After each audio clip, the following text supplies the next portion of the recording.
In the silent reaches of the galaxy, a lone research ship answers a cry no human was ever meant to hear. A sound so haunting it shakes the stars themselves. A newborn, cosmic creature drifts helplessly, hunted by shadows with many mouths, and the choice of one crew will decide if hope survives or vanishes forever. If you are new to the channel, then please subscribe to the channel and like the video, and tell us in the comments, where are you watching from? Now, let's jump into the story. The twin suns of the Helix region poured their light across the wide glass of the observation deck.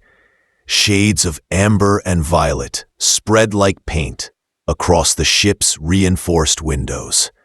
Captain Oren Talbot adjusted the neural headset that never fit the way it should. The strap was made for another species, one with an ear too many. It pinched in the wrong places, leaving the captain half distracted. The Aurora's Way drifted steady on its survey course, cataloging migration paths of cosmic life forms. The work was meant to be routine, simple observations and numbers.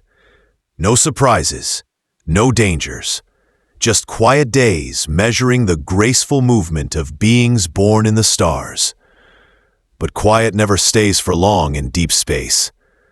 From her station on the bridge, Lieutenant Mira Santos leaned closer to the glowing controls. Her fingers tapped across shifting symbols that moved like frozen starlight. "Captain," she said carefully, "there's something unusual on the gravitic sensors." Oren sighed and stepped toward her post. "Define unusual." She widened the display. "Biological movement, but the size readings are wrong. Too small for a star whale, too large for a void manta, and it's circling again and again." The captain frowned. Circling was not the pattern of confident travelers. It was the path of something lost. The ship's artificial gravity wavered for a moment. ... And Oren steadied his cup of synthetic coffee. He muttered about the engineer promising it would be fixed. The bridge crew barely smiled, their attention locked on the signal. Mira tapped a final sequence, and the sound system activated. Through the speakers came a noise none of them expected. It was a cry, soft, rising and falling, broken in its rhythm. Not mechanical, not sharp like a damaged void creature. It was closer to a kitten mewing, a lonely call, stretched across impossible distances. The crew froze. Dr. Nora Voss, the ship's xenobiologist, stepped quickly to the console. Strands of silver hair slipped free from her usual strict bun. She read the data streaming across the display. "Captain, this is not just any cry. The acoustic pattern matches that of a star wyrmling, a newborn star dragon." The word hung heavy. Navigator Ellis Quinn looked up in disbelief. "You're saying that sound belongs to something born from a dying sun?" Nora nodded. "Yes. They live on solar energy, dark matter, and fusion itself. They grow for centuries and become some of the oldest beings in space. But this one is just a baby." Oren pressed his lips together. "And where is its mother?" Nora studied the readings again, her expression troubled. "If the mother were anywhere in this sector, she would already be here. The bond between them is strong. For the baby to be alone means something has gone terribly wrong." A silence settled over the bridge. Even the hum of the ship seemed to lower in respect. "How long does it have?" the captain asked. Nora's voice softened. Perhaps 72 hours. Without its parent, it cannot feed properly. It will weaken until its own fusion begins to fail. The thought of a creature so majestic and yet so vulnerable caused the crew to exchange uneasy glances. Ellis cleared his throat. Regulations are clear, Captain. We are here to observe, not to interfere. We tag the location. ... Send the data and let nature run its course. But Communications Officer Juno Park spoke quickly, her voice breaking the stillness. Nature's course here is death, and we are not blind. We heard it cry. On the screen, the small shape moved again. The projection shifted, showing a tiny body glowing faintly, wings flickering with light, pulled from nearby dust clouds. It looked lost, clumsy, desperate. Orin felt the weight of decision pressing down. He stared at the cry lines echoing across the system. Every line looked weaker than the last. Before he could answer, Mira interrupted, her tone sharp. Captain, new contacts, approaching fast. 6 of them, moving in formation. The tactical map unfolded, and 6 dark blips curved toward the wormling. Their outlines twisted, showing bodies made of shifting, dark matter. Their movements were sharp, deliberate, predatory. Nora's face paled. Umbral raptors, hunters that feed on young cosmic beings. They are intelligent, patient, and merciless. The bridge chilled with dread. Everyone had heard stories of the raptors, creatures that turned light into bait and used shadows to disable ships. No one wanted to meet them face to face. Juno whispered, "They are coming for the baby." The wormling's cry came again, thinner, weaker. It flapped its glowing wings, tumbling clumsily, trying to escape an enemy it could not fight. Orin knew what the crew expected. Fall back, keep distance, record, survive. That was the safe answer, the logical answer, the regulated answer. Instead, he straightened and spoke with a voice that surprised even him. Helm, adjust course. Bring us between the hunters and the child. Shields at maximum. Ellis spun toward him. Captain, that's suicide. Our weapons can't dent those things. Our hull is nothing to them. Then we will not fight with weapons, Orin said firmly. We will fight with presence. We will not let the child die alone. The crew hesitated only a moment, Beth. Buttons flashed, controls lit. The Aurora's way shifted its course and cut across the void. On the view screen, the star wormling fluttered weakly. The ship slid between predator and prey, holding its fragile position. Mira's voice was steady, though her hands trembled. Distress calls sent on every frequency. Nearest patrol is 6 hours away. The raptors spread out like shadows with teeth, surrounding ship and child. Their leader pulsed with light, meant to confuse, to terrify. Orin's heart hammered, but his voice stayed calm. Keep us close to the baby. If it reads our fear, let it also read our courage. The darkness grew thicker. The predators gathered strength for the strike. And then the stars shifted color. The void bent, folding open. Light spilled into shapes vast and ancient. Wings unfurled that glowed with the brightness of dawn. Star serpents, full-grown, emerged one by one, their scales alive with color beyond human words. They filled the space with power and promise. The predators faltered. Nora whispered the words none dared to hope. The pride has come. And in that moment, the crew of the Aurora's Way realized their choice had been seen. They had stepped forward into danger, and the universe had answered. The darkness around the Aurora's Way thickened, and the bridge lights seemed dimmer, as if the predators already reached into the ship and took what brightness they wanted. 6 umbral raptors circled the young wormling and the research vessel, their bodies made of dark matter, held together by hunger and instinct. Each predator moved with a strange grace, folding between solid and vapor, their outlines twisting like smoke that remembered claws. The lead raptor pulsed with flickers of light along its skin, patterns meant to hypnotize prey and pull fear into paralysis. Captain Oren Talbot felt his mouth go dry. Regulations told him to fall back, but something deeper in him insisted they could not turn away. "Hold position," he said. His voice was even, though inside he felt the pull of dread. Navigator Ellis Quinn muttered, "Captain, we are standing between wolves and their meal. Our shields are no more than paper to them."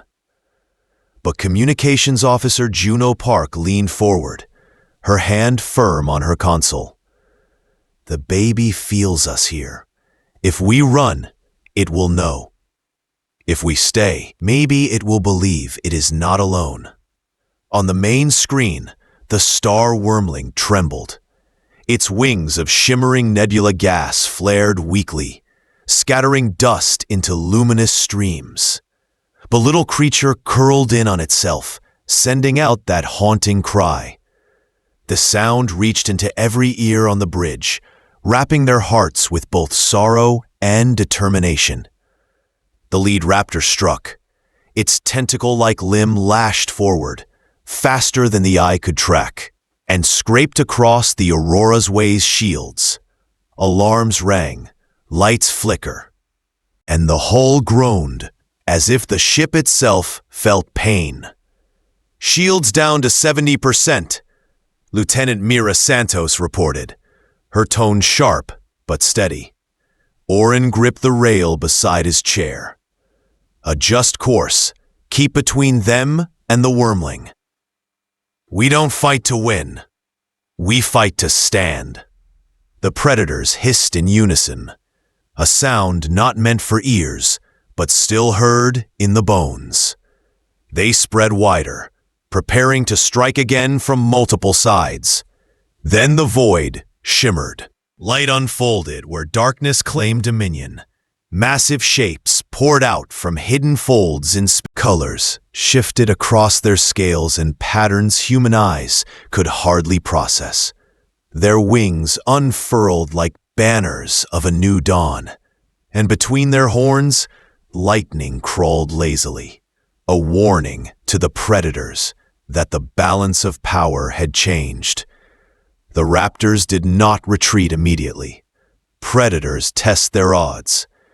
They circled faster, trying to find a gap in the living wall of guardians. Their leader hissed again, attempting to intimidate even beings far beyond its strength. One dragon, smaller than the rest, but still vast, curled itself around the wormling. It touched the baby gently, with a wave of radiant energy.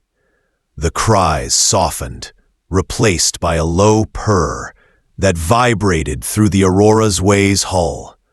The baby was comforted, shielded by family once more. Oren's crew stood silent, watching a cosmic scene most species would never see in their lifetimes. Nora Voss whispered, "They protect their own, even a lost one." But the raptors pressed forward. Two lunged toward the humans, sensing weakness. Before they could strike, another dragon exhaled a stream of liquid starlight. The beam struck across the void like a river of fire and song. The raptors recoiled, their dark forms unraveling under the touch of pure radiance. The leader hesitated now. Survival outweighed hunger. But before retreating, it darted toward the wormling one last time, its movements desperate and cruel. A larger dragon intercepted, sweeping a wing made of compressed nebula dust. The impact shook the vacuum itself. The leader reeled, its body flickering between forms, struggling to hold together. Then a mark appeared along its flank, glowing brightly, left behind by the dragon's strike. It was not a wound, but a brand, a warning to others. This predator had been judged and spared, but would never hide again. Slowly, the raptors retreated. They twisted and slipped back into folds of darkness, vanishing into dimensions unseen. The danger ebbed away, leaving silence heavy with relief. The dragons shifted their attention to the humans. One immense guardian bent its head toward the Aurora's way. Its eyes, vast as swirling galaxies, glowed with an intelligence that felt ancient. Suddenly, the ship's systems surged back to life. The shields regained full power, cracks in the hull sealed, and even the long-broken coffee unit in the galley began to hum, as if freshly repaired. Mira stared in shock at her console. "Captain, they healed us!" Nora nodded, her eyes wide. "They are thanking us. They saw us stand when we could have fled." The wormling played clumsily with its guardian, batting at its tail and tumbling head over wing. The sight drew small, tired laughter from the crew. After fear and near disaster, the sound felt like a gift. Orin let out a long breath. "Then we did something right today." The largest dragon watched him a moment longer. Then, as if satisfied, the pride gathered around.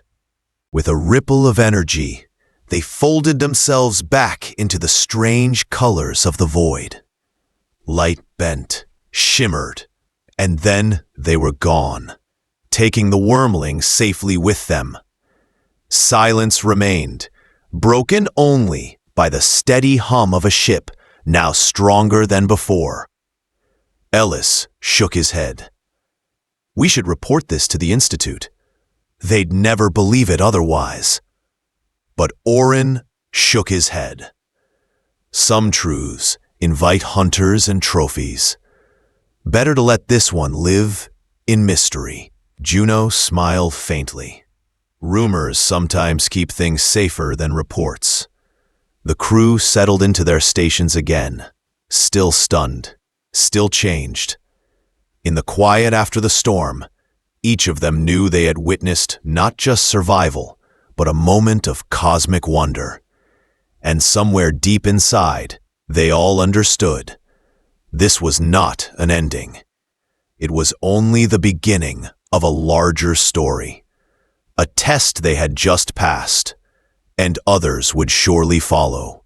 3 days after the encounter, the Aurora's Way docked at a fueling station, known as Omega 7.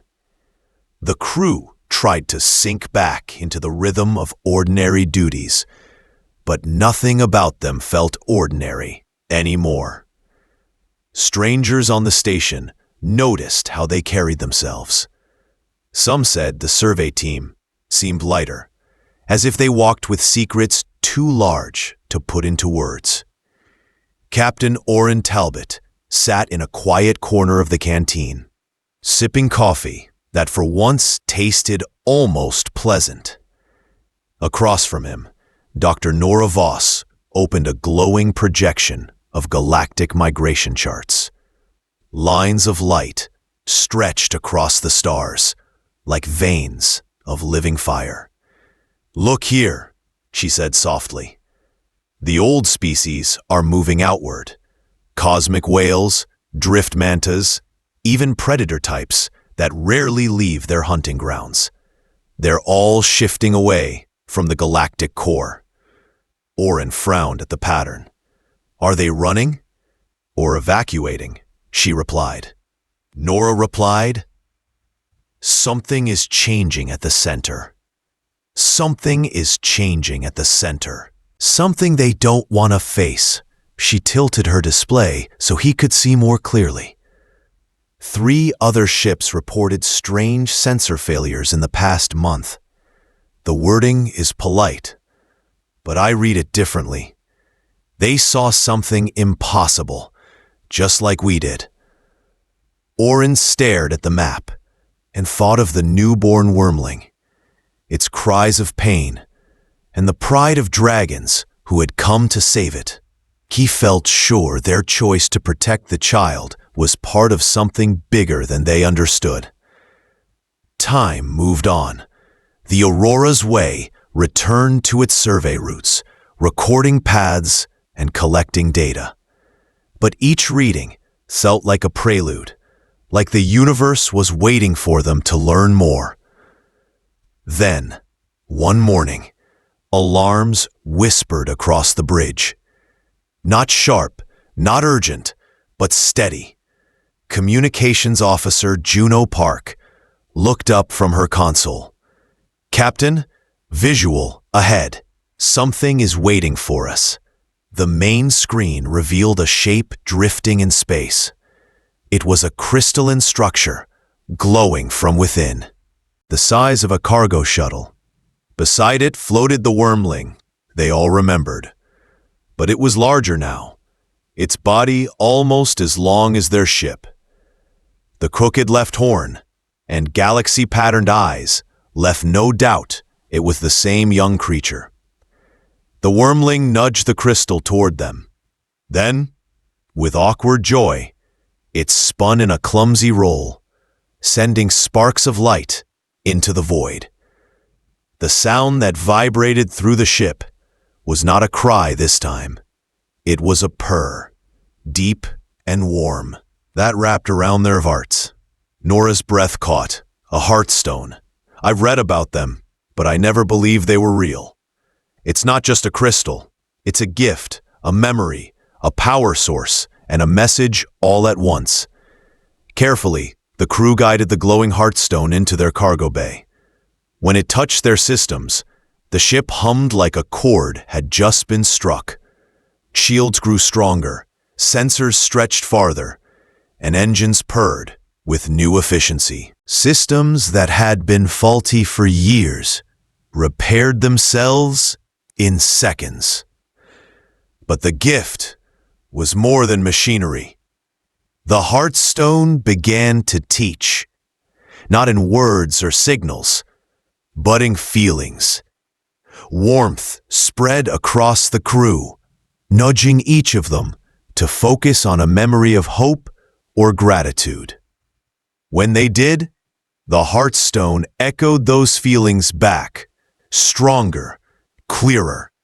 Nora called it feeling speech, the way star dragons spoke to each other across light years. Orin closed his eyes and sent a simple message of thanks, shaping the emotion as best he could. The heartstone answered with something vast, older than the stars, amused and kind. It felt like the universe itself had smiled back. The stone opened further. A star map projected itself across the bridge, revealing safe routes through dangerous sectors. Places explorers had always avoided now shimmered with pathways marked as havens. Coordinates appeared for hidden sanctuaries that existed between folds of time and space. Then came a warning, an energy rising in the galactic core, stronger than any void predator, a consuming force some called the null tide. The crew listened in silence. The message was not despair, but invitation. The dragons were building a quiet alliance, not of governments or empires, but of small ships, scattered crews, and lone travelers who had proven they could act with compassion. Juno's voice was soft. So when we shielded that child, we joined something bigger. Nora nodded. They are gathering those who choose kindness over safety. We passed their test without knowing it. The Heartstone pulsed again, sending out streams of data. Soon, other ships appeared on their long-range network. A freighter of gentle giants offered navigation techniques using harmonies among meteor fields. A sleek scout taught them how to stitch microfolds for quick escapes. Even a vessel piloted by two reformed shadow beings shared methods for calming predatory instincts. Through it all, the young wormling returned often. Each visit was a celebration. Sometimes it brought strange gifts. A flower that bloomed without air, a pebble that rolled uphill when laughed at, or stardust that glowed brighter when touched by kindness. The crew planned their routes with those visits in mind, the way ancient villages planned festivals around the return of migrating birds. One evening, as they watched the wormling chase a comet like a ball of yarn, Ellis Quinn shook his head in wonder. We're living in a folk tale. Knights and dragons and impossible magic. Only the knights fly survey ships and fix broken circuits. Orin smiled. All good tales have chores. Ours just come with star maps. Nora stood at the viewport, her eyes distant. I think we were invited because we tried to help when no one expected us to.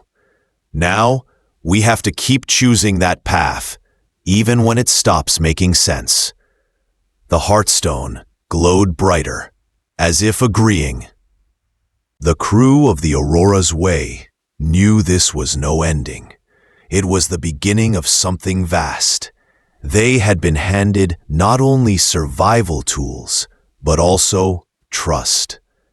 They were no longer just surveyors of the galaxy. They were keepers of a new story, part of a quiet alliance stretching across the stars. And somewhere deep in space, the guardians who had saved them were still watching, waiting to see what choices they would make next.